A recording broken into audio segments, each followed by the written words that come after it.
Mau cari audio interface untuk streaming dengan body metal ditambah dengan komponen mantap plus harga yang murah, mungkin audio interface ini menjadi solusinya ya. Yuk kita simak sebentar review dari Presonus Studio 24C. Check it out.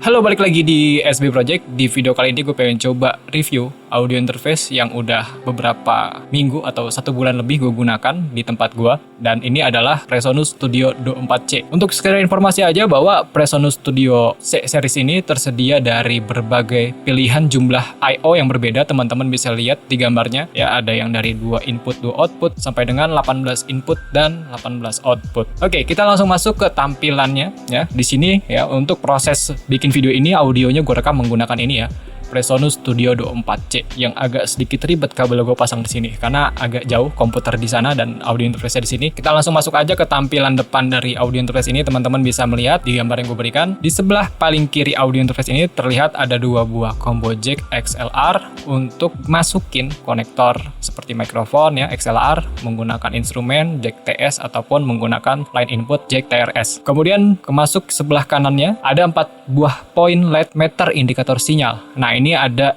2 untuk input dan 2 untuk output. Jadi LED-nya ini metering ya, bukan cuma sekedar 1 titik nyala-nyala gitu, tapi dia ada meteringnya. Kemudian di sisi atas metering, teman-teman bisa lihat ada 1 buah LED indikator menandakan bahwa audio interface ini terhubung dengan komputer. Apabila misalkan belum terhubung dengan komputer, hanya sekedar colok USB tapi belum terdeteksi, dia akan menunjukkan indikator LED-nya warna merah. Tapi kalau sudah terhubung, dia akan menjadi warna biru. Lanjut di sebelah kanan, teman-teman bisa melihat ada 2 buah knob gain untuk kedua buah input yang tersedia di dalam audio interface ini. Di sebelah kanan lagi teman-teman bisa lihat ada 1 buah push button yang dilengkapi dengan LED indikator di dalamnya untuk mengaktifkan phantom power. Lalu di bawah push buttonnya teman-teman bisa lihat ada mix ya, mix knob itu untuk mengatur monitoringnya ke arah input ya, atau dari onboard audio interface-nya, ataupun teman-teman pengen dengerin host dari komputer ya, jadi dia masih menggunakan knob untuk monitoringnya. Kemudian di sebelah kanannya yang atasnya itu teman-teman bisa lihat ada main volume ya, atau untuk volume output ke speaker, dan di bawahnya ada knob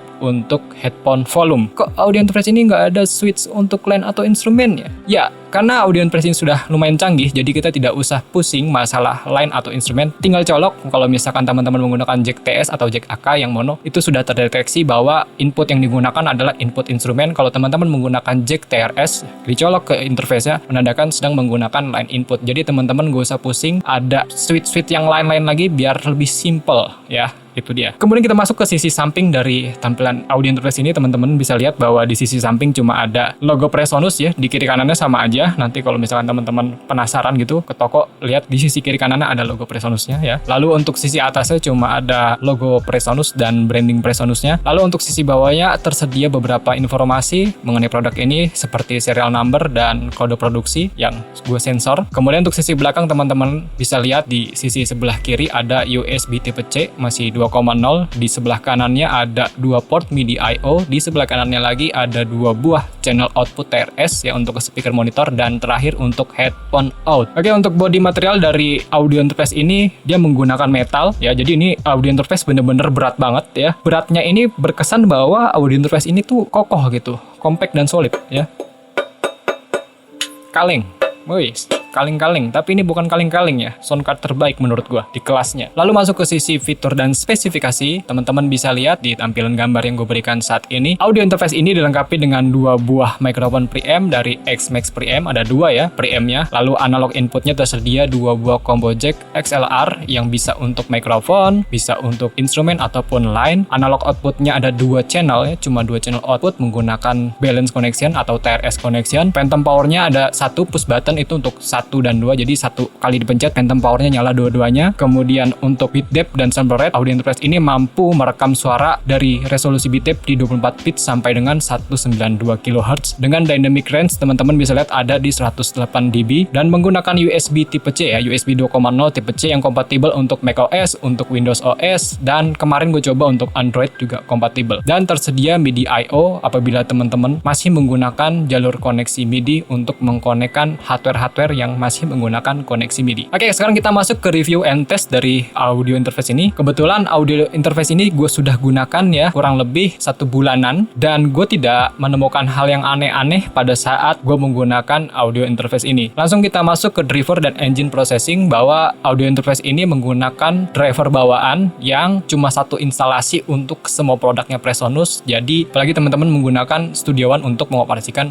hardware ini, itu lebih stabil menurut gue. Dan review and test berikutnya ada di bit depth and sample rate. Teman-teman bisa lihat berdasarkan klaimnya Presonus bisa merekam suara dengan resolusi bit depth di 24 bit dengan maksimum sample rate di 192 kHz. Namun ya 192 menurut gue itu terlalu berat bagi komputer kentang bagi gue ya. Jadinya gue masih sering menggunakan 441 ataupun 48 kHz untuk merekam suara. Ya, sekarang masuk ke harga dari Presonus Studio Do 4C ini. Ini adalah seri terbawah dari Studio C seriesnya Presonus. Kita bisa membeli audio interface ini seharga 2.639.000 per hari ini di bulan Juli 2021 ya. Teman-teman bisa dapat harga 2,639 juta per hari ini. Kemungkinan ya kalau misalkan pasar bergoyang ya harganya bisa naik ataupun turun. Ya kita lihat aja ke depannya seperti apa untuk masalah harganya ini. Dan kalau menurut gue ada beberapa lawan yang tepat untuk melawan audio interface ini, karena menurut gue fiturnya ini dia karena bisa loopback, jadi lawannya agak sedikit ya. Yang pertama itu mungkin lawannya itu bisa gue adu sama Steinberg UR22C. Nah, audio interface Steinberg ini bisa loopback juga, namun harganya ada di kisaran 3.380.000. Ya sudah jelas lebih mahal karena dia menggunakan koneksi USB tipe C 3.0 atau 3.1 gitu, gue lupa. Dan kemudian untuk lawan berikutnya teman-teman bisa lihat ada Audioin Evo 4. Nah, Audioin Evo 4 ini bisa untuk loopback juga, namun dia materialnya all masih plastik dan hanya tersedia satu input instrumen. Kalau misalkan teman-teman pengen kegitaran di interface ini, harga interface ini ada di 2,49 juta. Untuk barang yang plastiki seperti itu ya, menurut gua agak sedikit mahal, mungkin bisa dipress lagi ya dari Evo ya. Dan yang terakhir ini yang lebih mahal yaitu adalah Motu M4 ya. Motu sudah jelas kualitasnya juga, dia pemain lama juga di bidang audio interface, jadi lebih tua Motu sebenarnya. Tapi untuk Motu M4 ini baru rilis di harga kisaran 4.199.000. Nah, menurut gua Presonus masuk banget di sini, harganya di 2,639, jadi posisi dia ada di bawahnya Evo kalau mau kita bandingin compare head to head. Tapi ya tetap Presonus kalau dia ngasih harga lebih mahal sedikit sudah jelas, karena Evo 2,4 juta itu masih plastiki sedangkan Presonus sudah all metal. Oke, sekarang kita masuk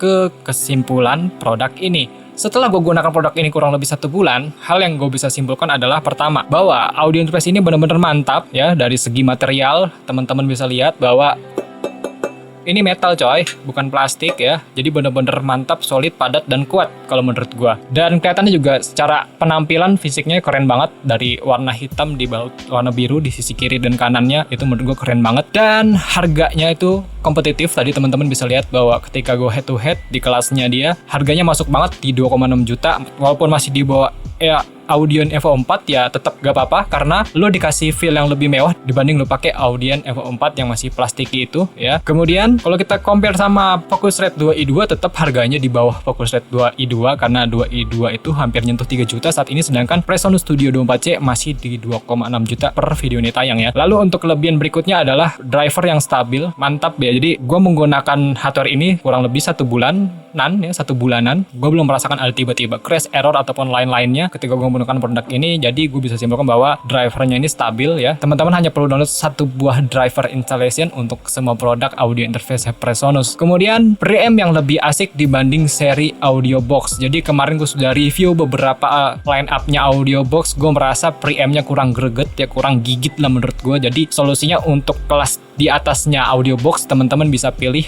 dari si Presonus Duo 4C. Kemudian untuk sisi kelebihan berikutnya adalah audio interface ini dilengkapi dengan loopback ya. Jadi teman-teman bisa streamingan menggunakan audio interface ini dengan fitur loopback yang menurut gua amat sangat keren karena dia ini menyediakan virtual loopback ya atau virtual input. Menurut gue ini versi bahasa gue aja. Sorry banget nih kalau misalnya kesalahan, teman-teman bisa koreksi di bawah. Nah, kalau misalkan gue pakai Standbox UR824 yang biasa gue gunakan untuk live streaming, ketika gue tekan loopback bahwa nanti secara sistem dia akan makan input 1 dan 2 di DAW. Nah, sedangkan Presonus teman-teman bisa pilih nih, lo mau makan input 1 2 atau mau pakai virtualnya. Jadi ketika lo males nyalain virtual ya, 1 2-nya ini kemakan untuk loopback, tapi kalau teman-teman pilih ke virtual bahwa nanti loopbacknya ini pindah ke virtual input, nanti bisa masuk ke OBS untuk streaming. Nah, jadinya kalau teman-teman pakai virtual input di loopbacknya Presonus, channel 1 dan 2-nya ini nggak kemakan untuk loopback. Nah, itu menurut gue amat sangat keren dan inovatif ya untuk fitur loopback yang tersedia dari Presonus Duo 4C. Kemudian untuk kelebihan berikutnya, teman-teman mendapatkan software gratis dari Presonus, yaitu Presonus Studio 5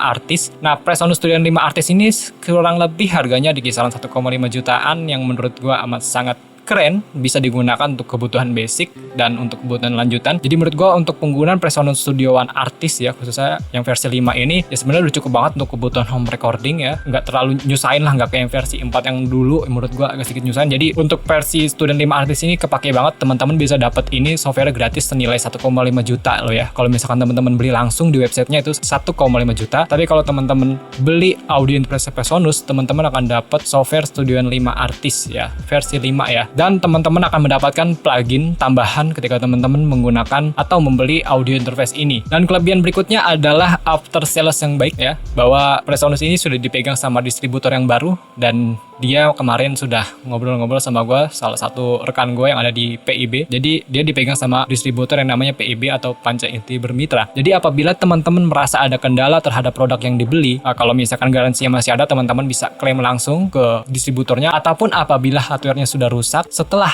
garansinya habis, teman-teman bisa servis juga di PIB. Ya mungkin untuk kesimpulan positifnya sampai situ aja. Dan sekarang kita masuk ke sisi negatif dari audio interface ini, yaitu loopback yang tidak kompatibel untuk Mac OS. Ya menurut gue sayang banget apabila fitur itu dibuka untuk Mac OS. Ya mungkin ini produk ini bisa lebih laku lagi di pasaran, karena ya selain pengguna Windows ya ada juga pengguna Mac OS yang butuh hardware-nya untuk streaming. Coba kalau misalkan fitur loopback-nya ini dibuka untuk Mac OS, ya ini pasti kepake banget ya untuk para pengguna Mac untuk fitur loopback-nya. Tapi kalau untuk pengguna Windows jangan khawatir, fitur loopback ini bisa digunakan untuk Windows OS aja ya. Oke, jadi kesimpulannya dari produk ini begitu aja setelah 1 bulan lebih gue menggunakan audio interface ini. Oke, mungkin sampai sini aja video review yang bisa gue berikan dari Presonus Studio Duo 4C. Semoga informasi yang gue berikan pada video ini bisa menjadi acuan atau referensi tambahan ketika teman-teman ingin membeli sebuah unit audio interface. Sorry banget apabila ada kesalahan ataupun informasi yang kurang jelas di video ini. Terima kasih banget untuk teman-teman yang udah nonton video ini dari awal sampai akhir. SB Project, ciao!